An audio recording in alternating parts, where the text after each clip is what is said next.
Let me show the room before I forget.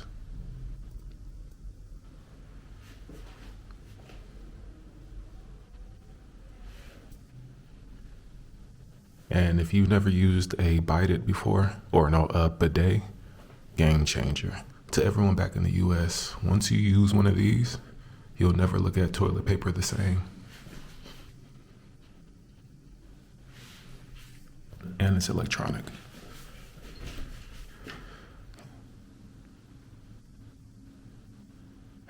It's gonna be a rough day today.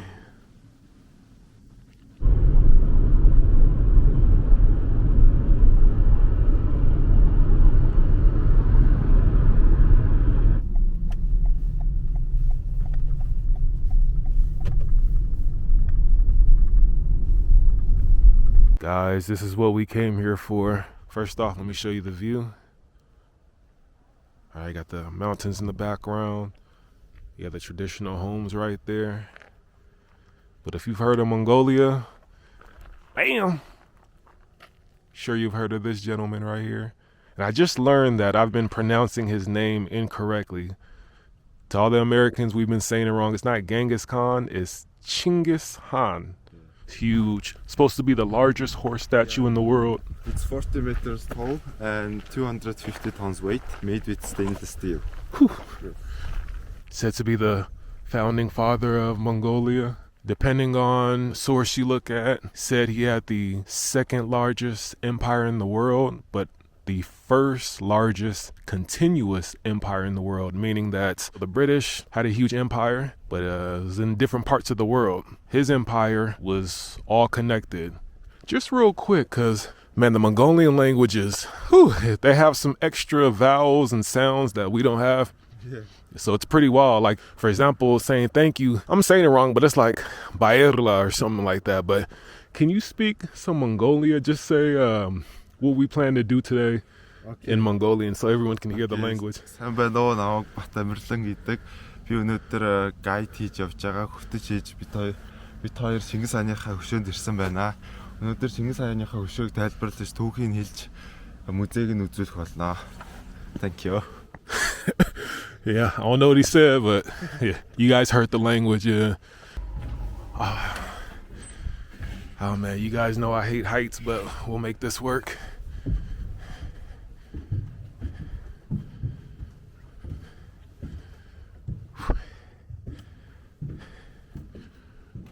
Ooh-wee.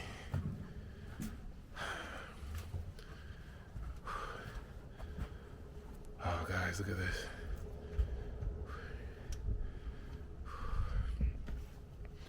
I was hoping the snow didn't melt so it would be all white, but this is okay.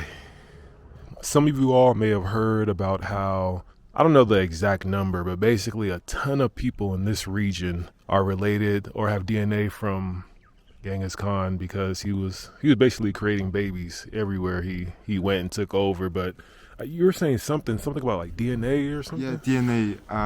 There was some research in 2004, I think, and 70 million people shared DNA with Genghis Khan.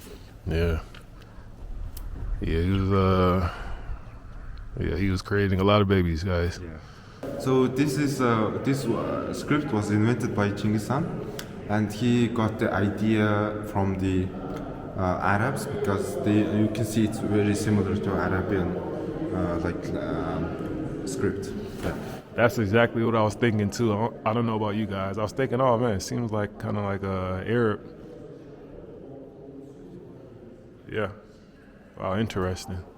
So here is the Mongolians discovering the ocean the first time because they were going through only land, taking over countries, and they now want to take over the Japan, and they got in the corner of the Korea, and they meeting the ocean the first time, and they are stuck. They can't pass through the ocean. They don't know what to do. They can't go with the horses, and they're stuck in here.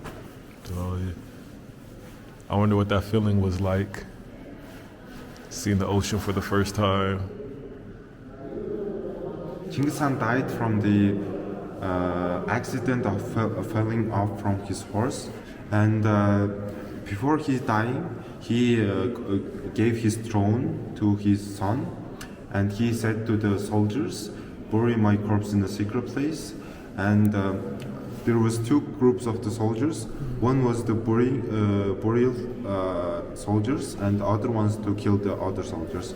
So the burying soldiers, they got in a location, I don't know where, it's secret, and they buried the Genghis Khan's corpse, and after that they came back to their homeland, and the second group of the soldiers killed that soldiers who buried the Genghis Khan to keep it secret, and it's like secret forever.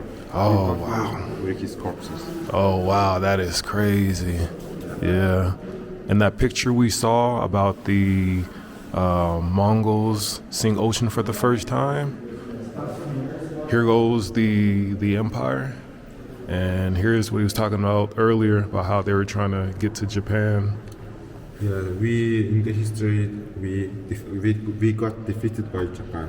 We tried many ways, but the tsunami, the ocean, it was very hard for Americans. Yeah. And this, in history, the ocean has protected a lot of countries.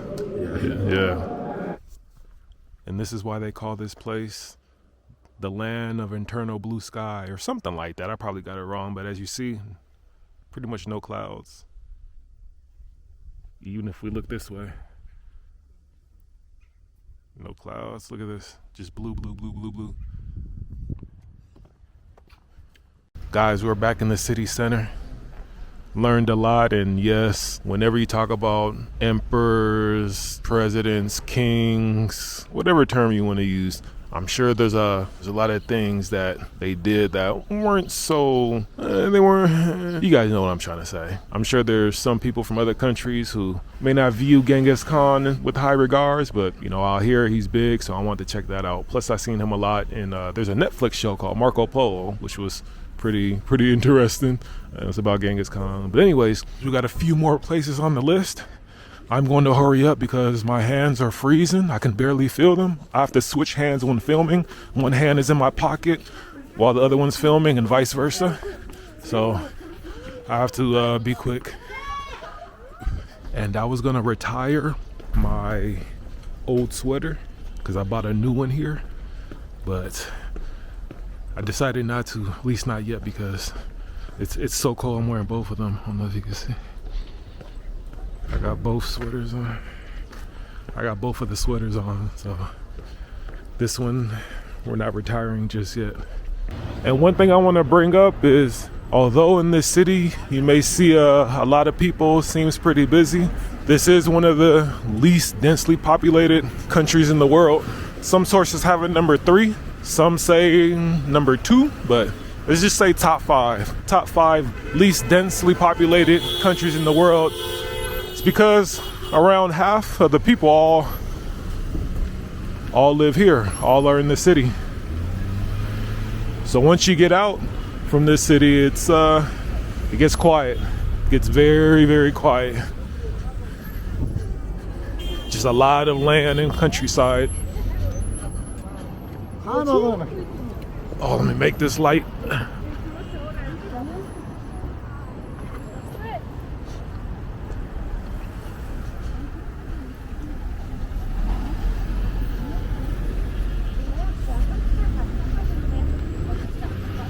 You got the traditional attire straight ahead.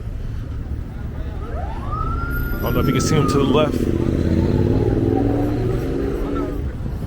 And supposedly this is springtime. My guide was telling me it's warming up. I was like, oh, I don't know about that. But I guess when the weather can get to negative 30, negative 20 degrees Fahrenheit, I guess this is warm. Water is frozen.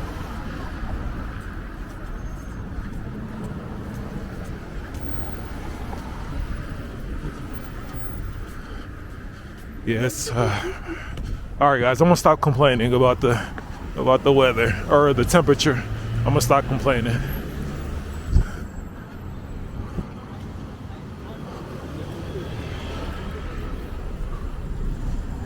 Look at the backdrop. Look at that. Old, the new. Also, this may seem different from the other Central Asian countries I've been to. If we keep going farther west, there's going to be more Islam. Here, the major religion is Buddhism. Buddhism. Also, can you guys guess what the second most popular religion is? The second most popular religion is non-religious. And then you have small groups of Muslims, Christians, and then the Mongolian religion, Mongolian shamanism? Forgot exactly how you say it. We're back at the main square. If you saw my other video, the Gobi store, I think the #1 cashmere store is straight that way. You have the view over here.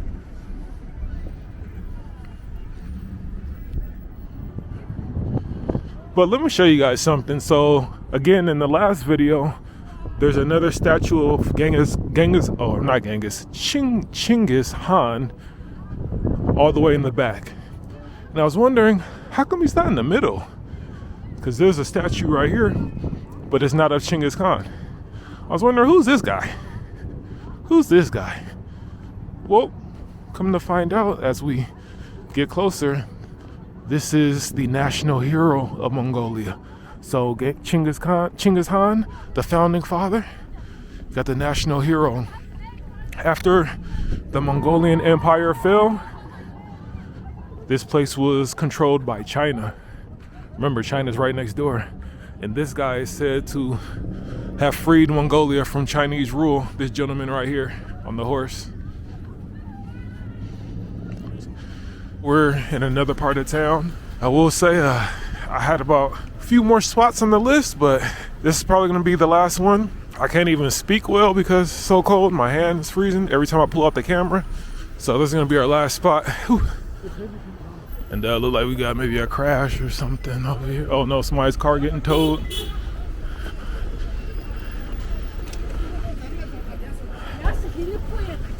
Oh man, yeah, no one likes when their car is being towed.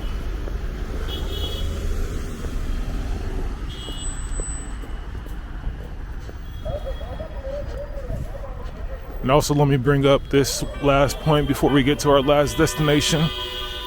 You guys have been lied to. I've been lied to. So you might need to boycott some of these places like Panda Express, some of these Chinese restaurants. If you guys didn't know, Mongolian beef, it's not from Mongolia. Hope you guys know that. My whole life I thought it was from Mongolia, but it's not. I think it originated in Taiwan. Why they call it Mongolian beef? I don't know, but it's not from Mongolia. So you're not gonna see that on any of the menus unless maybe you go to a Chinese spot.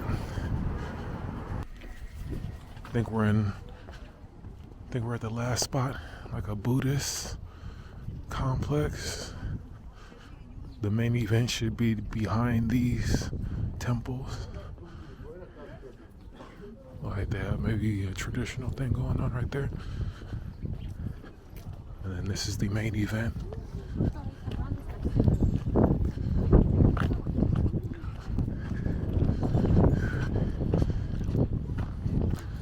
This again is one of the remaining structures, Buddhist temples, Buddhist structures. Because, like I spoke about earlier, when the communist regime was in power, they got rid of a lot of the religious structures, but this is one that still stands today as well.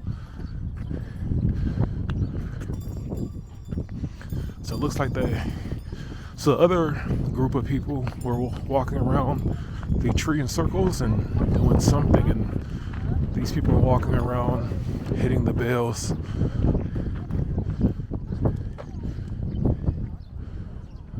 I'm not gonna go inside. The other temple I couldn't film inside. I'm pretty sure this might be the same.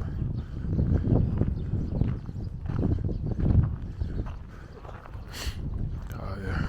And then look at the view. The mountains in the background. Okay guys. To the left, like they're circling it.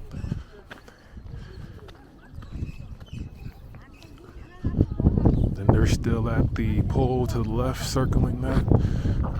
Sure, it's maybe some sort of good luck tradition.